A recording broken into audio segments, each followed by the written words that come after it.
मेरा ये क्या प्रश्न मानेंगे ये कि नहीं नहीं, तो मेरा आपने बोला मैं जो कि प्रश्न है वो कर रहा हूँ कि रामपाल जी जब उपलब्ध नहीं है, उस दशा में उनकी तरफ से अधिकृत व्यक्ति कौन है जो उस ज्ञान को बाकी के लोगों को देगा? इस बारे में कोई व्यवस्था है कि नहीं है? बस ये मैं जानना बिल्कुल चाह रहा हूँ। हाँ। रामपाल जी महाराज के द्वारा ऐसी व्यवस्था की गई है और अगले 1000 साल तक की व्यवस्था कर दी गई है।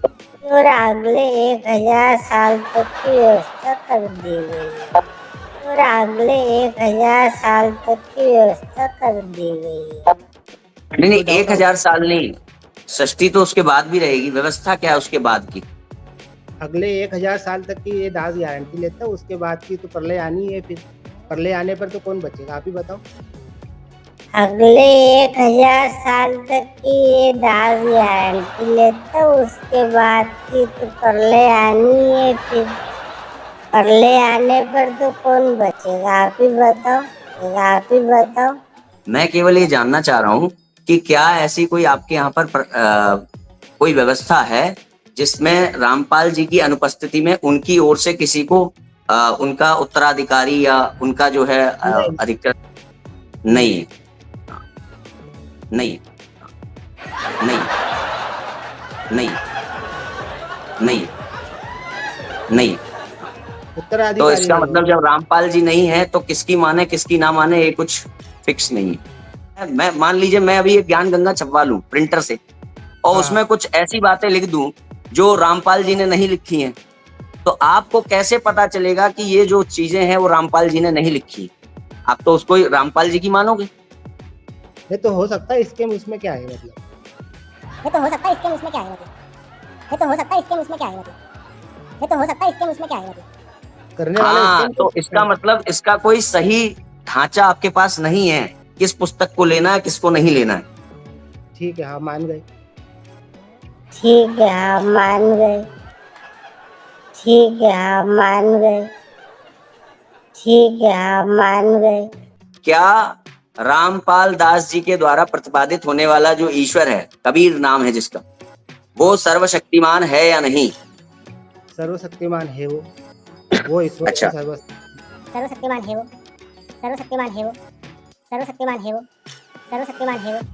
यदि आपका कबीर सर्वशक्तिमान है तो क्या वो किसी भी प्रकार के नियम के नीचे है कि नहीं है? बिल्कुल वो उनके बनाए हुए नियम के नीचे है, मैं मानता हूँ। अच्छा, मतलब संसार में ऐसे बहुत से काम हैं जो वो नहीं कर सकता, बिल्कुल हाँ, सत्य सत्य। तो फिर वो बाधित है, सीमित है, उसकी शक्तियां सीमित है। बिल्कुल सर्वशक्तिमान तो है, पर उसकी जो सीमित है। बिल्कुल सर्वशक्तिमान तो है, पर उसकी जो सीमित है। सर्वशक्तिमान तो है, पर उसकी जो सीमित है। सर्वशक्तिमान तो है, पर उसकी जो सीमित है। वैसा नहीं अच्छा, पूछेगा आपने, सर्वशक्तिमान का अर्थ क्या होता है? वो मैं आपसे जानना चाह रहा हूँ भाई कि क्या है सर्वशक्तिमान का अर्थ। आप बताओ मुझे सर्वशक्तिमान का अर्थ क्या है। सर्वशक्ति, सर्वशक्ति, सभी कार्य, सर्व यानी सभी कार्यों को करने की शक्ति को रखने वाला सर्वशक्तिमान। अब सभी कार्यों में आप कह रहे हो कि नहीं नहीं, कुछ कार्य ऐसे हैं जो वो नहीं कर सकता, नहीं है शक्ति, वो शक्ति नहीं है इसके तो अंदर। फिर सर्वशक्तिमान कैसे हुआ? तो फिर वो नहीं हुआ फिर सर्वशक्तिमान। फिर आपका ईश्वर तो आप ये बोलो, आप ये पहले जनता के सामने थोड़ा एक्सेप्ट करो कि हाँ वो क्लियर कि कबीर सर्वशक्तिमान नहीं है। ठीक है, मेरा ईश्वर सर्वशक्तिमान नहीं है, बोल दिया। मेरा नहीं, कबीर सर्वशक्तिमान नहीं है, बोलो। कबीर सर्वशक्तिमान नहीं है। कबीर सर्वशक्तिमान नहीं है। कबीर सर्वशक्तिमान नहीं है। कबीर सर्वशक्तिमान नहीं है। कबीर सर्वशक्तिमान नहीं है। कबीर सर्वशक्तिमान नहीं है। आपको कैसे पता चला कि ईश्वर सर्वशक्तिमान ही है? आपको कैसे पता चला कि ईश्वर सर्वशक्तिमान ही है? आपको कैसे पता चला कि ईश्वर सर्वशक्तिमान ही है? आपको कैसे पता चला कि ईश्वर सर्वशक्तिमान ही है? आपको कैसे पता चला कि ईश्वर सर्वशक्तिमान ही है? ये कहाँ से पता? जिस ईश्वर ने हमें जन्म दिया या जिसने हमारी उत्पत्ति करी है, वो ईश्वर हाँ। पे हम अगर दुखी होते तो ईश्वर को भी दुख होता है। ईश्वर को भी दुख होता है। ईश्वर को भी दुख होता है। ईश्वर को भी दुख होता है। ईश्वर को भी दुख होता है। ईश्वर को भी दुख होता है। यानी ईश्वर को भी दुख होता है। हाँ बिल्कुल, उनको दुख होता है, उनके बच्चे हैं सब। मेरे ईश्वर कबीर को दुख होता है। बिल्कुल वो बिल्कुल वो बिल्कुल वो बिल्कुल वो बिल्कुल वो बिल्कुल। हम हमारे अज्ञान के कारण इस काल के लोक में बैठकर दुखी हो रहे हैं।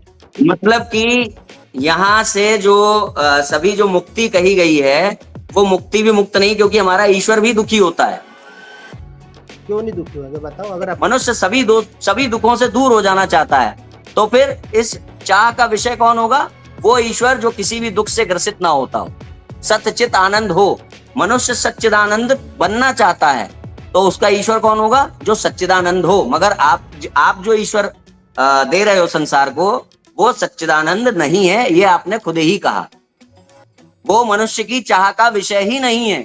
मनुष्य ढूंढ रहा है पानी, उसको दिया जा रहा है तेजाब। आपकी ईश्वर को दुख होता है कि नहीं, आप ये बताओ। अरे मैंने बता तो दिया मेरे भाई कि मेरे ईश्वर के लिए जो वो ये जानता है कि ये जो जीव है ये अज्ञानतावश अपने आप को दुखी कर रहा है। वस्तुतः इसकी स्थिति अविनाशी है, ये खामाखा भय कर रहा है। वस्तुतः इसकी स्थिति जो है अविनाशी है। इसलिए वो जब मन आता है उस खेल, सुनिए, जब मन आता है तो उस खेल में उसको बचाने आता है जो उसके लिए खेल है, और जब मन आता है तो नहीं भी आता है, वो उसकी मर्जी है। मगर आपका ईश्वर तो वो है जो दुखी होता है। बात तो ये आपने स्वीकार कर लिया, कबीर सर्वशक्तिमान नहीं है। दूसरी बात ये स्वीकार कर लिया कि वो भी दुखी होता है, वो मुक्त नहीं है। वो मुक्ति नहीं है, वहां जाना। आपके लिए अंतिम प्रमाण कबीर सागर है या वेद है? वेद नहीं है भाई साहब। मैं वेद नहीं है भाई साहब, वेद नहीं है भाई साहब, वेद नहीं है भाई साहब, वेद नहीं है भाई साहब। अब मुझे बताइए, आप वैदिक हैं कि नहीं? रामपाल जी द्वारा जो ज्ञान दिया जाता है वो वेदादि शास्त्र सम्मत है कि नहीं? वही बात है। अब मेरा सवाल ये है कि वेद कहाँ से, वेद का ज्ञान किसने लिखा? आप वैदिक हो कि नहीं? आप वैदिक हो कि नहीं? मैं वैदिक क्यों मानूंगा? पहले मुझे बताओ ना वेद कहाँ से आए, तो मैं बोलूंगा। अरे मैं नहीं मनवा रहा हूँ ना, मैं एक एक करके मनवाऊंगा। पहले आप कहो तो कि मैं वैदिक नहीं हूँ, तब तो मनवाऊं। आप तो कहते हो वेदों में प्रमाण है, वेदों में प्रमाण है। क्यों कहते हो? बंद क्यों है कहना? कह दो भैया, हम तो अपने कबीर सागर से मानते हैं भगवान, हम वेदों से नहीं मानते। मैं वेद तो यानी रामपाल झूठ बोलते हैं? नहीं, वो क्यों झूठ बोलेंगे भैया? भाई रामपाल कहते हैं सदग्रंथ है। हाँ है। सदग्रंथ कहते हैं। सदग्रंथ का अर्थ क्या है? अब देखो, कबीर जी ने बोला है, जो कबीर जी को मैं ईश्वर अरे मानता हूँ ना। भाई सुनो, मैं जो पूछ रहा हूँ वो बताओ, सदग्रंथ क्या है? सदग्रंथ ऋषियों ने जो अपने जो सदग्रंथ, सदग्रंथ, सद का अर्थ बताओ पहले। सद का अर्थ क्या है? सद मतलब सच्चे। सदगुरु का अर्थ क्या है? सच्चे सच्चे। सदग्रंथ सच्चे ना?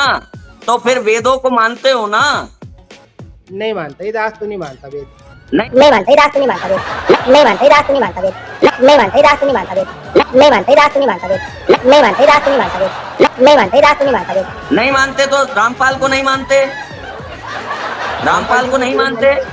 अरे तो भाई, तो वो जब कह रहे हैं कि वो सदग्रंथ है, वेद कह रहे हैं ना, तो मानते हो कि नहीं मानते?